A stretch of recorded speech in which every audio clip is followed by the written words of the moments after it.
Bonjour à tous et bienvenue sur la chaîne Football Passionna. Je vous remercie sincèrement de nous rejoindre aujourd'hui pour une nouvelle vidéo riche en contenu. Comme toujours, nous avons préparé un programme particulièrement intéressant, destiné à répondre à vos questions les plus fréquentes sur l'actualité du FC Barcelone. Cette vidéo promet d'être passionnante, alors installez-vous temporairement, car nous allons aborder plusieurs sujets majeurs concernant certains joueurs clés du club, ainsi que les dernières actualités qui concernent l'équipe dans son ensemble. Aujourd'hui, nous allons passer en revue divers points cruciaux, notamment sur l'évolution de jeunes talents comme Lamine Yamal, une analyse approfondie sur le rôle de Hansi Flick dans l'équipe, ainsi que des réflexions sur l'état actuel de Ronald Araujo. De plus, nous aurons des nouvelles très attendues concernant Gavi, un autre joueur dont le retour est particulièrement suivi avec intérêt. Comme vous le voyez, le menu est bien garni. Alors plongeons dans le vif du sujet sans plus tarder.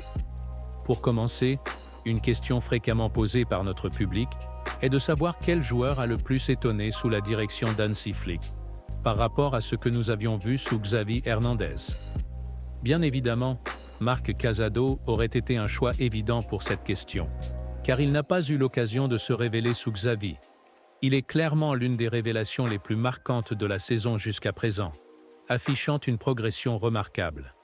Cependant, si nous excluons Casado de cette discussion, un autre joueur qui mérite d'être mentionné est sans doute Rafinha. Il est vrai qu'en fin de saison dernière, il avait déjà commencé à montrer de nets progrès, notamment lors de certaines performances notables, telles que celle contre le Paris Saint-Germain. Il est important de souligner que sous Flick, Rafinha a pris une autre dimension, bien au-delà de ce que nous pouvions imaginer. Son rôle s'est transformé de manière significative, et il a su exploiter pleinement les libertés qui lui sont accordées sur le terrain. Nous avons vu un Rafinha plus central, plus décisif, et surtout beaucoup plus en confiance. Le travail de Flick avec Rafinha a porté ses fruits de manière éclatante. La symbiose entre l'entraîneur et le joueur est évidente. Et il n'est pas exagéré de dire que Rafinha s'est imposé comme l'une des pièces maîtresses du système mis en place cette saison. La saison précédente, même dans ses meilleurs moments, il n'avait pas encore montré cette constance, ni cette capacité à s'élever à ce niveau d'excellence. Aujourd'hui, il est l'une des grandes révélations, et cela ne fait que témoigner de la capacité de Flick à tirer le meilleur de ses joueurs. Un autre sujet qui intrigue beaucoup est celui de la relation entre Hansi Flick et la pression extérieure, notamment celle exercée par les médias espagnols. Certains se demandent si Flick finira par céder à cette pression, surtout si les résultats ne suivent pas dans une période plus difficile pour l'équipe. Ce qui caractérise Flick, et ce qui le distingue particulièrement, c'est son calme et sa maîtrise. Contrairement à son précédent Xavi, qui avait un lien fort avec le club et son environnement médiatique, Flick est arrivé à Barcelone sans aucun lien préalable, et cela lui a permis de conserver une certaine distance avec la presse. Flick ne parle pas l'espagnol, et, étonnamment, cela a eu un effet bénéfique sur sa gestion des médias. Il ne se laisse pas perturber par les polémiques ou les commentaires incessants. En comparaison, Xavi, en tant qu'ancien joueur du club et figure emblématique, connaît de nombreuses personnes dans les médias. Cette proximité a parfois pesé sur lui, créant une pression supplémentaire qu'il ressentait comme une obligation de donner plus d'informations qu'il ne le souhaitait peut-être. Cela a souvent conduit à des conférences de presse où il s'exprimait de manière très ouverte, parfois même trop honnête. Flick, quant à lui, convient à une approche totalement différente. Il reste fidèle à ses principes et à son style de jeu, et rien ne semble pouvoir le détourner de sa stratégie. Il maintient une ligne haute sur le terrain et ne la modifie jamais en fonction de ce que les médias ou les adversaires pourraient dire de lui. Ce niveau de constance et de discipline est ce qui lui permet de maintenir son cap, peu importe les circonstances. Il est convaincu de la justesse de son approche et n'hésite pas à l'appliquer, qu'il s'agisse d'un grand succès ou d'un moment plus difficile pour l'équipe. Parlons maintenant de Lamine Yamal, un jeune talent qui fait beaucoup parler de lui. Lors du match contre Alaves, certains observateurs ont remarqué qu'il semblait frustré après avoir été remplacé. Les médias ont immédiatement cherché à créer une polémique, spéculant sur une possible tension entre Yamal et Flick. Cependant, il est essentiel de redresser les faits.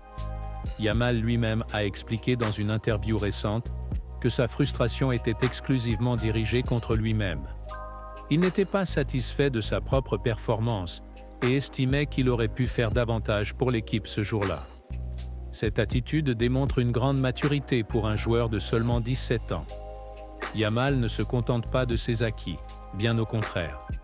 Il se fixe des standards élevés et cherche toujours à s'améliorer, ce qui est impressionnant à un si jeune âge.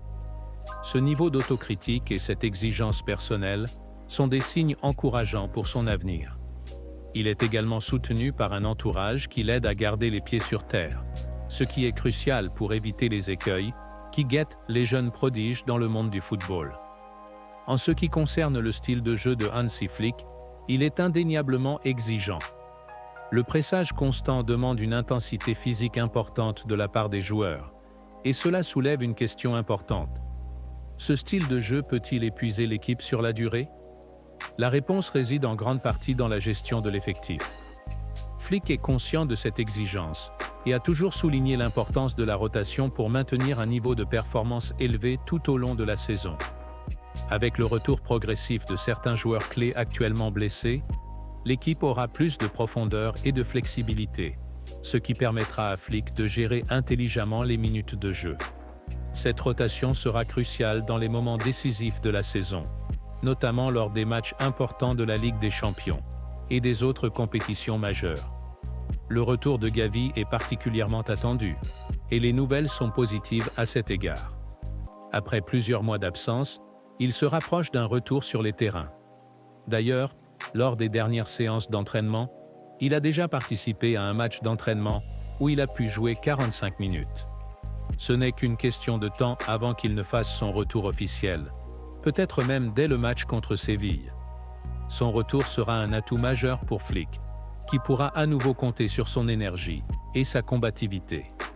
Enfin, en ce qui concerne Ronald Araujo, le défenseur central poursuit également sa rééducation et pourrait revenir d'ici le mois de décembre.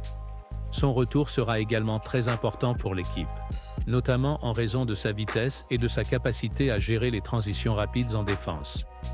Le fait qu'il ait manqué les premiers mois sous Flick pourrait finalement s'avérer bénéfique, car cela lui a donné le temps d'observer le système de jeu et de se préparer mentalement à y participer pleinement. Et voilà, les gars, c'est tout pour aujourd'hui.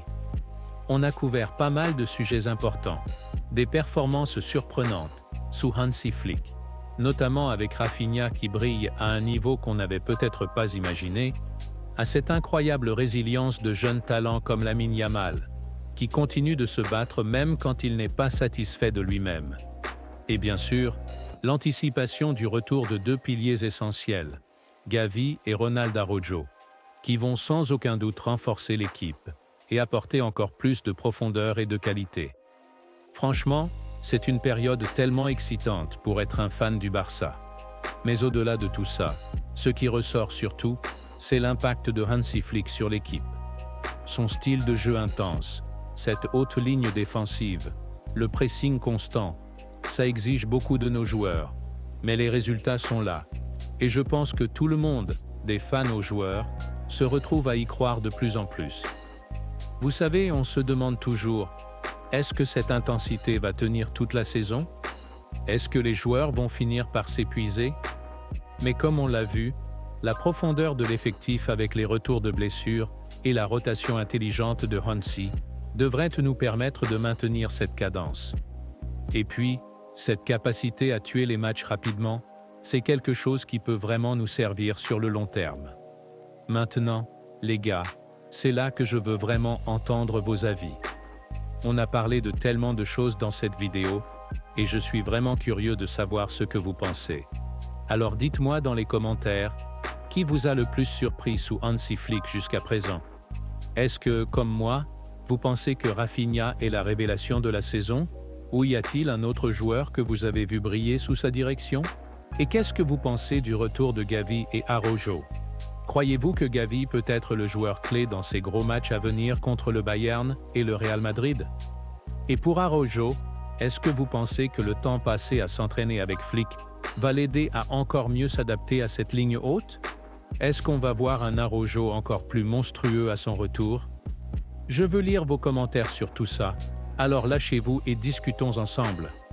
On est une communauté de fans du Barça ici, et c'est vraiment super d'échanger avec vous tous. En attendant, merci infiniment d'avoir regardé la vidéo jusqu'au bout. Si vous avez aimé, n'oubliez pas de laisser un pouce bleu, de vous abonner pour ne rien manquer des prochaines vidéos pendant cette trêve internationale, et surtout, activez la cloche pour être informé à chaque fois que je poste du contenu. Les gros matchs reviennent très bientôt, et je vous assure qu'on sera là pour les couvrir ensemble. Merci encore à tous pour votre soutien. Et d'ici là, Visca el Barça, toujours. À la prochaine les gars.